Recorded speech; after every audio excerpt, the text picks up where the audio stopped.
Olá, muito bom dia para quem é do dia, muito boa tarde para quem é da tarde e muito boa noite para quem é da noite.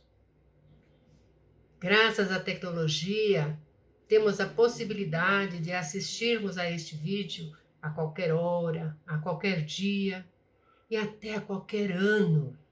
Que maravilha! Eu sou Inês Maria Gesione Gonçalves, colaboradora do Centro Espírita Irmãos da Nova Era e também do Centro Espírita Zilda Gama.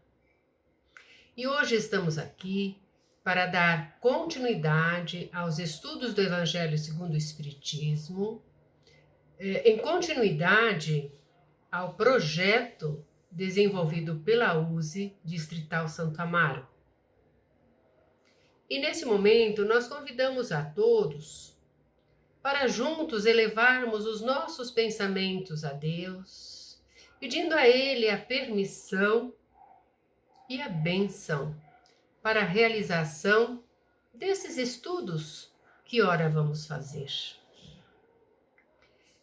Coube-nos trazer alguns esclarecimentos, alguns comentários sobre o capítulo 13 do Evangelho segundo o Espiritismo, que a mão esquerda não saiba o que faz a direita, no que diz respeito a uma parte das instruções dos Espíritos contidos nesse capítulo.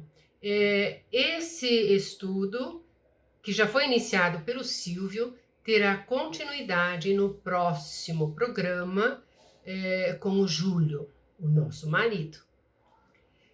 Muito importante e bom esse trabalho em equipe, essa integração dos colaboradores das diferentes casas espíritas da região. Pois nem Jesus, esse espírito puro, trabalhou sozinho na implantação do reino de Deus na Terra. Contou com a ajuda dos seus discípulos e continua contando com a nossa ajuda até hoje. Paulo de Tarso também não trabalhou sozinho na solidificação do cristianismo. E Kardec também não trabalhou sozinho na codificação. Contou com uma equipe denominada Espírito da Verdade. Em cada capítulo do Evangelho segundo o Espiritismo, além da apresentação das mensagens de Jesus, dos comentários de Kardec, nós temos ainda mensagens psicografadas, intituladas Instruções dos Espíritos, por estes espíritos que fizeram parte desta equipe. E nesse capítulo, no capítulo 13, Kardec apresenta 12 mensagens, nas quais são tratados diversos aspectos sobre a caridade. Essas mensagens nos falam da caridade material e da caridade moral, das diferentes formas que todos temos para a prática da caridade, seja pelo pensamento, pelas palavras, ou seja, pelas ações. Também nos orientam quanto ao uso da indulgência, da benevolência e da piedade para com os nossos irmãos da caminhada. Nos apresentam ainda exemplos da diferença existente entre esmola e caridade. E o que é mais importante, através dessas mensagens, nós chegamos assim à conclusão de que a caridade é o amor em ação. É através da caridade que nós colocamos em prática os ensinos de Jesus e através deles conquistamos a nossa evolução espiritual. A primeira mensagem que nós vamos comentar está no item 9 e foi passada em Paris no ano de 1860 por irmã Rosália, que nos fala da dificuldade que ainda temos de colocar a caridade moral em prática no nosso dia a dia. e cita exemplos do quanto isso é difícil. O quanto é difícil saber calar para o tolo poder falar. O quanto é difícil fazer-se surdo quando uma palavra irônica escapa da boca habituada a caçoar. O quanto é difícil não ver o sorriso desdenhoso daquele que se julga superior a nós. Situações, às vezes, realmente difíceis que passamos no nosso dia a dia, ainda devido à nossa imperfeição. Por exemplo, é difícil suportarmos aquele colega de trabalho que está sempre querendo levar vantagem em cima do nosso esforço. Aquela mãe ou aquela sogra autoritária, intransigente, que fica dando palpites na nossa vida. Ou então suportarmos aquele primo que é mentiroso, fanfarrão. Ou então é difícil nós aguentarmos aquele vizinho, parente ou mesmo um amigo que julga que a sua visão política é que está certa. E aqueles irmãos, então, que insistem em fazer arruaças nas ruas, com bailes, festas, algazarras, mesmo em tempos de pandemia. Difícil, né? Mas Jesus não pediu que o suportássemos, e sim que amássemos ao nosso próximo, independente de quem fosse.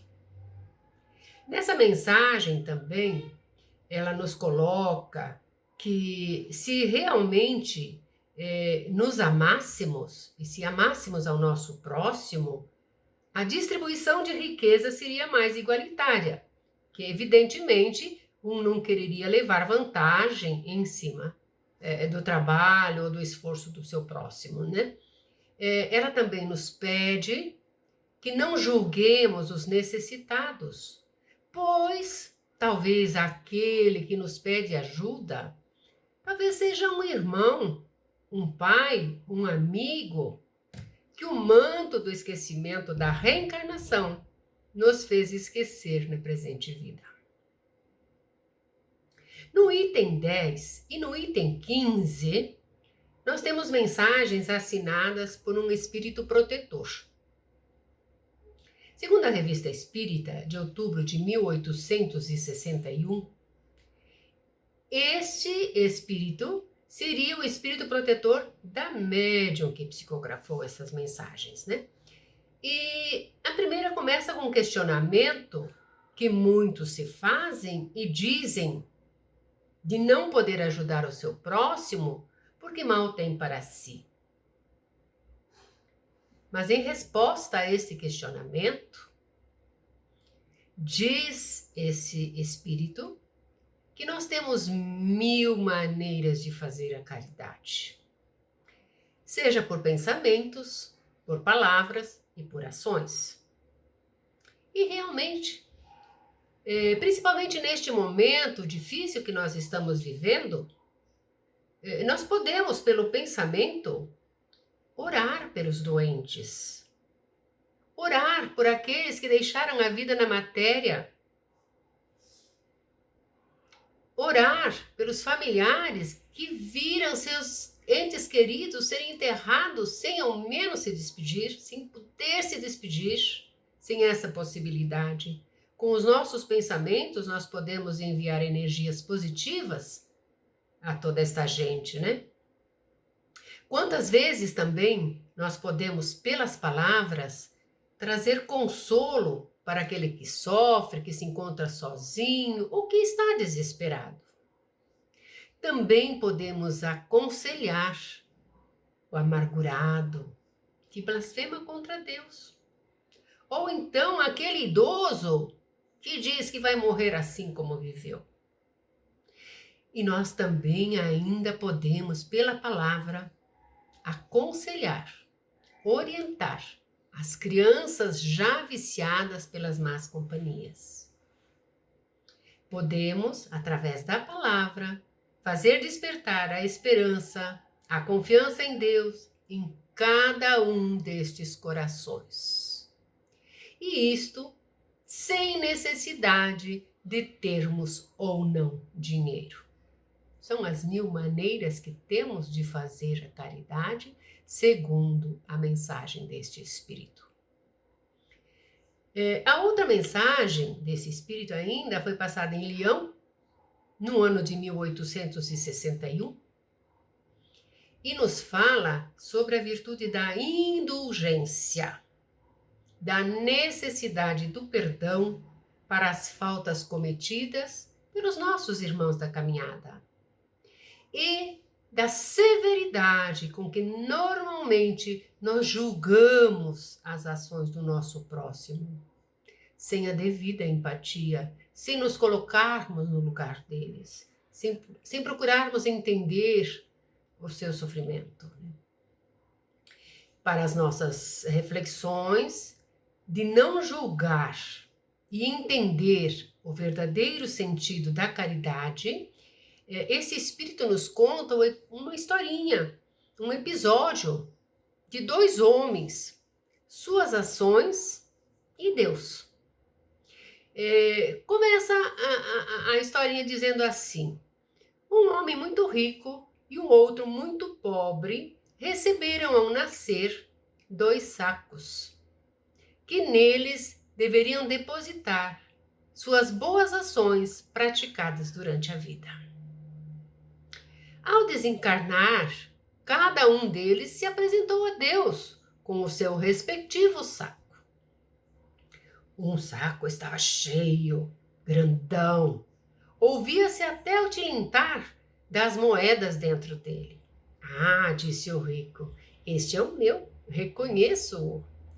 Sempre tive muito dinheiro, tive possibilidade de distribuir muitas esmolas. O segundo saco, porém, estava quase vazio. Havia, assim, umas poucas moedas dentro dele, que dava para se ver, porque o saco era fininho. Aí disse o segundo, esse é o meu. Eu sempre fui muito pobre, tive tão pouco para ajudar os outros, tive tão pouco para distribuir. Desculpe, mas que surpresa! Colocados ambos os sacos na balança, o primeiro se tornou leve e o segundo se tornou pesado. Como assim? Por quê? Perguntaram eles, ou nós mesmos podemos nos perguntar, né? E a explicação de Deus foi a seguinte: falou ele ao rico, você deu muito, é verdade, mas você deu por ostentação, por orgulho, por vaidade. Queria aparecer diante dos outros. Você não se privou de nada. Você deu da sua abundância. Passa à esquerda, que você vai receber sua recompensa de acordo com as esmolas que você deu. E Deus chamou o segundo. Você deu bem pouco, também sei. Mas o que deu representou uma privação para você. Você não deu esmolas, você fez caridade. E além do mais, deu sem esperar nada em troca. Você foi indulgente, não julgou o seu próximo. Muito pelo contrário, sempre encontrava uma desculpa para as ações equivocadas dos seus irmãos da caminhada. Passa à direita e vá receber a tua recompensa de tudo quanto você fez em favor do seu próximo. Vejam bem, nessa história contada por esse Espírito, nós podemos muito bem entender a diferença entre dar esmolas e fazer caridade. É a forma como nós ajudamos ao nosso próximo. E, meus irmãos, ninguém é tão pobre que não tem nada para dar. E ninguém também é tão rico que não tem nada para receber. No item 11, nós temos a mensagem de Adolfo, o bispo de Alger. Foi passada em Bordeaux, em 1861, e nos fala sobre a beneficência. A beneficência, meus amigos, vos dará neste mundo os gozos mais puros e mais doces, as alegrias do coração que não são perturbadas nem pelos remorsos, nem pela indiferença. A mensagem do bispo de Argel começa assim: Alger. E realmente, como é bom o sentimento que nos invade o coração quando praticamos algum ato bom. Que alegria sentimos quando temos o ensejo de ajudar alguém. Que alegria sentimos quando fazemos uma visita a um doente e percebemos o quanto isso foi bom para ele. Quando distribuímos alimentos aos irmãos da rua, saciando a sua fome. Quando conseguimos auxiliar alguém que está em dificuldade. Isso nos traz uma satisfação interior muito grande, né? Diz Adolfo que a caridade resume todas as virtudes e é ela que conduzirá todos os povos à felicidade. Diz ele também que a caridade traz paz ao coração, o contentamento da alma, o remédio para as aflições da vida. E temos tantas histórias que realmente confirmam tudo isso, né? E talvez, sabendo disso, que Clarice Lispector disse: um amigo me chamou para cuidar da dor dele, guardei a minha no bolso e fui. E Kardec, aquela afirmativa que todos nós sabemos: fora da caridade não há salvação.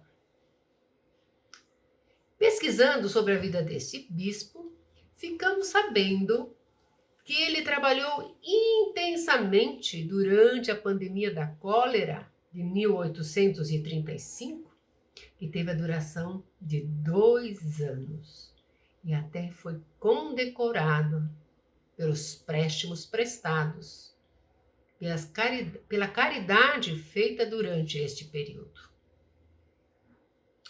A próxima mensagem, que está no item 12, é de São Vicente de Paulo, passada em Paris, no ano de 1858. Diz ele: sede bons e caridosos, eis a chave dos céus, que tendes nas mãos. Toda a felicidade eterna se encerra nesta máxima: amai-vos uns aos outros. Assim, pelo devotamento ao próximo, colocando o amor em ação, nós conseguiremos extirpar de nós mesmos a chaga do egoísmo e do orgulho.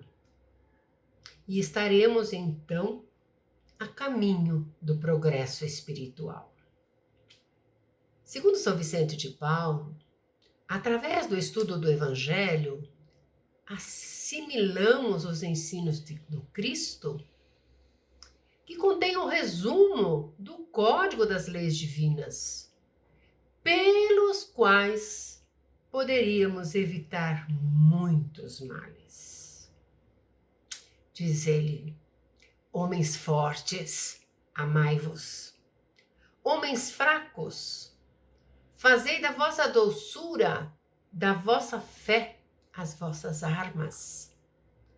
Tende mais persuasão e mais constância na propagação da vossa doutrina. São Vicente de Paulo realizou um trabalho intenso de caridade enquanto encarnado, mas também o seu trabalho foi intenso depois ainda continua sendo intenso na espiritualidade e colaborou muito junto a Kardec nas obras da codificação. O nosso próximo estudo refere-se a duas mensagens do Espírito Caritas, aquele espírito conhecido por todos nós, através da prece de Caritas. Ambas são do ano de 1861. São mensagens muito belas, que estimulam a fraternidade, a solidariedade e a caridade. Aquela que diz assim: chamo-me caridade. Sou o caminho principal que conduz a Deus. Segui-me, porque eu sou a meta a que vós todos deveis visar. Nesta mensagem, Carita conta das dores e sofrimentos pela miséria e a fome vivenciada pelas mães, crianças e velhos, sem trabalho, sem teto e sem pão, que presenciou, já em espírito, nos bairros pobres da França. Mas bem poderia ser aqui nos bairros do Brasil, né? Nós temos tantos necessitados aqui no nosso país, né? Temos tanta pobreza ainda por aqui. E Caritas convida-nos à prática da beneficência, de auxílio ao necessitado. A prática da caridade é o caminho da salvação. Esse pedido foi feito em 1861 e é tão atual nos dias de hoje. Pois nós sabemos que após as grandes calamidades, como guerras, catástrofes, pandemias, a economia sofre grande abalo. E nós, que vivemos aqui no Brasil, no ainda chamado Terceiro Mundo, e somos ainda um país com grandes dificuldades econômicas e sociais, com certeza, após essa pandemia, teremos que saber repartir o que temos com quem tem menos ainda. Saibamos, porém, auxiliar sem humilhar. Na mensagem seguinte, Caritas faz um comparativo entre dar esmola e fazer caridade, assim como aquele outro espírito protetor também fez, né? Diz ela que a esmola, apesar de aliviar o necessitado, quase sempre é humilhante, tanto para quem dá como para quem recebe, enquanto que a caridade aproxima o benfeitor e o beneficiário, porque é o amor em ação. Fala-nos também da indulgência, a caridade da disposição que devemos ter para perdoar culpas ou erros, mesmo entre colegas e amigos. Ter clemência daquele que erra, ter misericórdia, saber perdoar. E nesta mensagem, ela nos fala de uma reunião semanal que ela via, realizada por senhoras de todas as idades, para a confecção de roupas que seriam distribuídas quando o inverno chegasse. Isso lá na França, né? Mas eu penso que esta mesma inspiração divina que envolvia aquelas mulheres, ainda hoje envolve tantas outras nossas irmãs em nossas casas espíritas que participam de reuniões semelhantes, onde diversas atividades artesanais são realizadas, que posteriormente são revertidas em benefício dos mais necessitados. Não é mesmo? E assim, queridos irmãos, nós já estamos chegando ao final do nosso estudo de hoje e vamos comentar a última mensagem que nos coube. O item 16 está assinada por João e foi passada em Bordeaux. em 1861. Ele nos diz que tudo o que recebemos de Deus devemos dar uma parcela para aqueles que não têm sequer o necessário. Tanto o rico pode dar da sua abundância, como o pobre, e se não tiver nada para doar, pode doar do seu tempo, realizando algum trabalho em benefício de alguém ou alguma causa. Como também pode doar do seu tempo para cuidar de algum doente ou algum idoso. Esse espírito lembra ainda que a caridade pode ser feita através da inspiração de poetas, de escritores, de pintores, de escultores, de artistas de todos os gêneros, que todos podem, de alguma forma, pela palavra, pela arte, aliviar o sofrimento alheio e tornar-lhes a caminhada mais suave. Os próximos itens das instruções dos Espíritos terão continuidade no próximo programa, como já dissemos, pelo Júlio, o nosso marido. E nós aqui vamos agradecendo a Deus pela oportunidade desses estudos, aos amigos da USE, Distrital Santo Amaro, pela oportunidade do estudo também, e a Luciana pelo convite, e a você por estar aqui conosco até o momento. Um bom dia, uma boa tarde ou uma boa noite, sempre junto a Jesus, nossa melhor companhia. Até qualquer de repente, graças a Deus.